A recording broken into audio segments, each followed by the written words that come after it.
question. This is about the claim for Mr. Woyome to Ghana is in respect of financial engineering. Who gave him the contract to do financial engineering? For whom? So in the final analysis, it's you what in the final analysis, we have to come to an end in this discussion. You think the AG's department did a shoddy They slept on the job. They slept on the job. Or they were just clearly inept. Or perhaps deliberately out to, maybe we could be careful. I'm not like that. I'm not like that. I wouldn't impute. I think, especially because it's Betty who have... you have said earlier that the clear conspiracy. What I said, Woyome to defraud. To dupe the nation. And our people, the state officials went to sleep. Look, there's enough more documentation that will amaze you. Me, I'm a layman. I'm not a lawyer. Yeah. There's no way this will beat me. There's no way. I'm not a financial expert. And there are people out there who are better equipped than I am, more competent, with the kind of knowledge and experience and exposure that they have. If they access these documents, and if they had this, and many of these are in the system, right from the Kufuor era, because some are copied to this, some are this, they are in the system. Okay, so we are in court. Incredible. So we are in court. The matter has not come to an end. There is a writ that is pending, which at the last hearing, the Attorney General sent a representative in court to say that he was out of the country and needed time. And I think we're going back to court on the 21st or when? The 1.2 million euro, did it come or it did not come? If it came, which escrow account was it lodged in? Did the Bank of Ghana know about it? Did the Ghana government know about it? He's demanding 2% of that global figure. Amount, yeah. So, where commitment fee was paid. Okay, so yes, you see, basics. It's fraud. Basics. That people at the finance ministry, people at the Attorney General's department should have asked. Okay, if you look, it's a huge amount, 1.2 million euro, and there's a letter by Waterville that suggests that Bank Austria withdrew from the whole process. This is a letter by Waterville. It's dated June 21st, 2006. Stadia projects in Ghana. We are pleased to. They're writing to the Honorable Attorney General. We are pleased to forward a letter of response, from HSBC London as attached concerning financing of the above-mentioned projects. In summary, so it says, 1. Bank Austria, as you may be aware, withdrew from the project. Okay. Now, what are we talking about here? I'm coming to you, David. But Nana, earlier you said that you described this as a potential fraud on the nation. And now you are saying categorically that this is fraud. I'm saying it's fraud a on fraud. Whose part? Potential fraud, because he has shown you clearly the conspiracy. That conspiracy cannot be sustained if critical government officials had not agreed to that conspiracy. It is not possible. Like Kweku is saying, even a layman with these documents are in front of you, you will not agree to the payment of 1 trillion and go and negotiate all kinds of billions with these documents. But how do you sustain the argument of allegation of fraud when there is pending a rate that is intended to pursue this matter to its fullest conclusion? So those are the questions that have to be investigated. That the man brings a claim for 1 trillion, no defense. The court grants him. You go and negotiate 418 billion.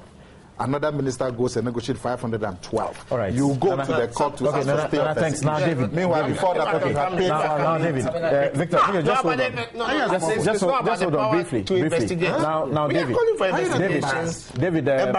David, I'm sure that some light has been shed on the details. I would like from where you sit, without the benefits of the volumes of documentation that some of us have been privileged to see, and from gathering from all that the discussion so far, what does this sound to you as? Look, so I have to be careful because this is really what, and it's not political. This is really what the problem is, isn't it? I mean, a discussion about an individual and an event in a lot of details to the point where sometimes the bigger picture is lost. I was so glad when, not that I share it, but at least he put something. I was so glad when Kweku Baako said described as a conspiracy to dupe the nation, then I understood, okay, so that's what all this talk is about. That's what I said when we started.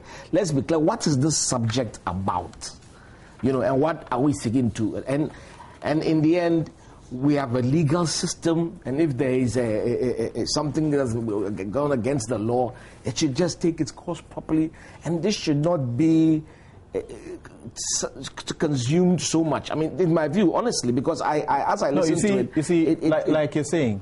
You see, there are some technical details that you need. There is spending a rate, which though some critics have said was abandoned, and if it were not a smoke screen, what else could it have been? Because it obviously was abandoned. But as we know now, that rate is being pursued. So what I'm saying is, let's just reduce it. So right now, where are we? What we want to do is we want to find out whether Alfred Woyome has cheated us or not. Is that it? Is that what they're... I mean, put it in simple... I mean, what question are we answering on this matter now? I think, David... That's what I'm curious about. What is for now? For now, it is the fact, the truth about this judgment debt being paid. Yeah, and if the truth comes out, is somebody punishable, or is it just the moral... Why? Oh, certainly. No, certainly. You see, if the truth is to the extent or reveals that some wrongdoing has been done. You see, the truth and it's a matter in court. Yes. No, wait. Even with that, the matter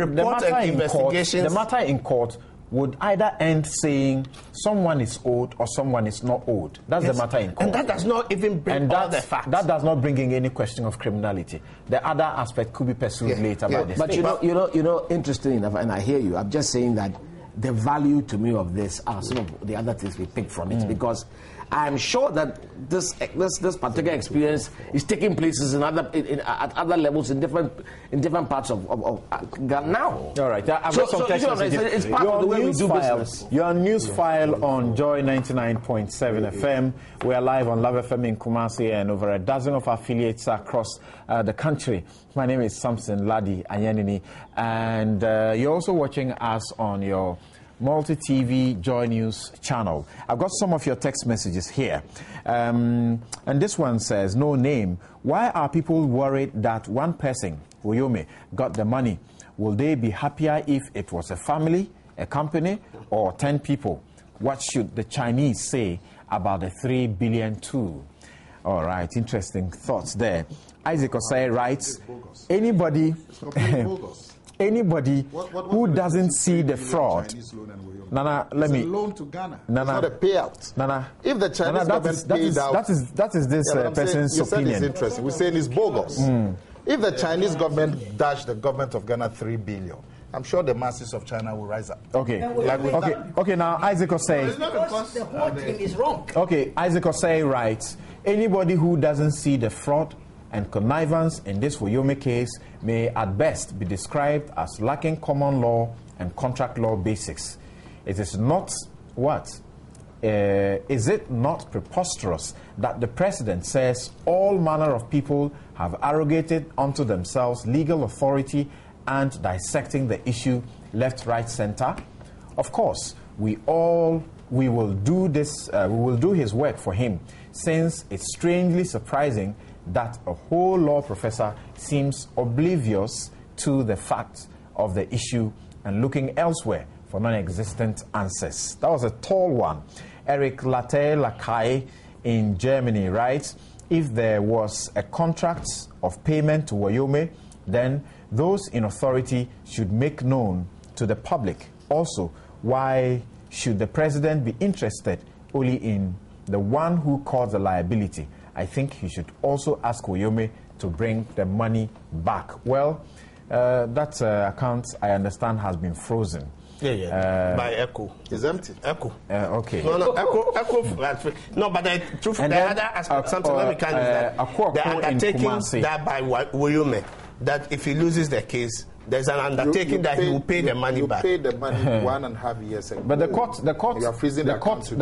court said pay him one, and that is what you were supposed to sign the undertaking about. The ruling didn't say pay him all of it and get him to sign. Yes. Okay, let's move on. Just in response to what you said. That is actually a natural. It's a natural consequence that would have happened if he went to court on the AG suit and he lost. He would have had to refund the money anyway. Okoku in Kumasi, that you pay money 1.5 years ago, and then last week you say that account should be frozen. You think the money is sitting in the account? Okoku in Kumasi writes, if President Mills says he is not of the Woyome case, that was taken to South then Africa, we have a major crisis. Either the president is not in control or lying to Ghanaians. Moses in Chifohiman writes, if ex-President Kufuor can be accused of abrogating Woyome's claimed contract, then President Mills can be accused of the payment to his NDC man. JNK in CHRAJ writes, Samson, there is no doubt that the issue of Woyome is a careful plan orchestrated by the NDC, led by the good old professor to swindle the poor people of this country to fund their campaign.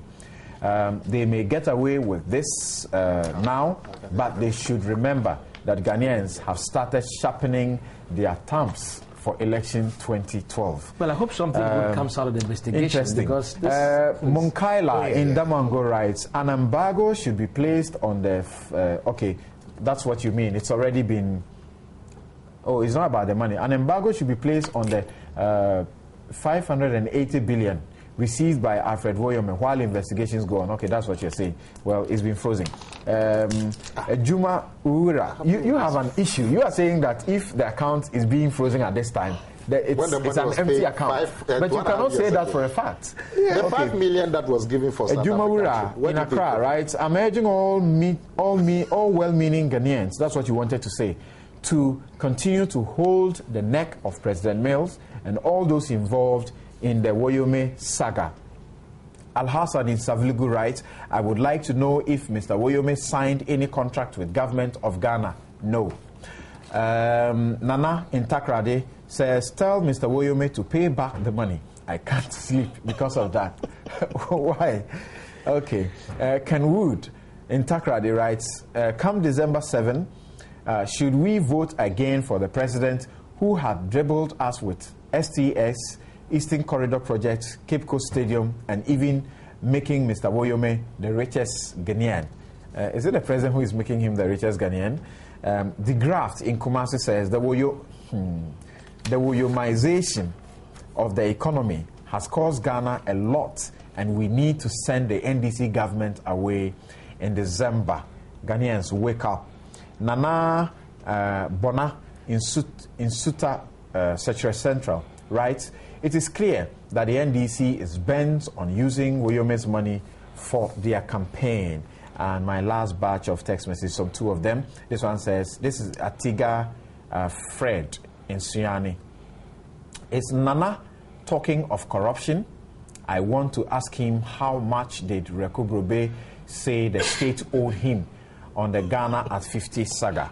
That's a question. Kwame Boateng in Winnipeg, Canada writes, I humbly submit that Woyome case is a calculated plot by the NDC government from the presidency down to Woyome to rob Ghanaians.